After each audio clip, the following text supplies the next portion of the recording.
Samantala, sabi pa natin mga balita, kinumpiska naman ng mga otoridad ang mga nerepak na mga bigas na pinaniniwala ang ginagamit sa pagbili ng boto sa Sitio Lobas sa Barangay Amabel, Magpet sa Cotabato.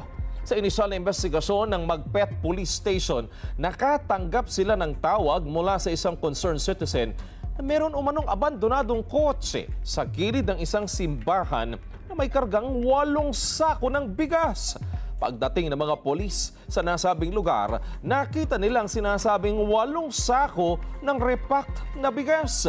Kasama sa supot ng bigas ang sample ballots na naglalaman ng mga pangalan ng mga politikong tumatakbo sa kanilang lungsod na sina Cotabato 2nd District Board Member Joseph Evangelista, Magpet Mayoralty Candidate Roffel Pelonio at kapatid nitong si Magpet Vice Mayoralty Candidate Roldan. City Councilors na sina Manuel Aboy Jr., Michael Lingaro, Bebot Marañon, Cassandra Molase, King Pelonio, Giovanni Satera at Arsenio Tansinco Jr.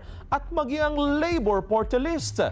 Sa ngayon, nakipag-ugnayan ng PNP Magpet sa Land Transportation Office o LTO upang malaman ang pagkakakilanlan ng may-ari ng kotse.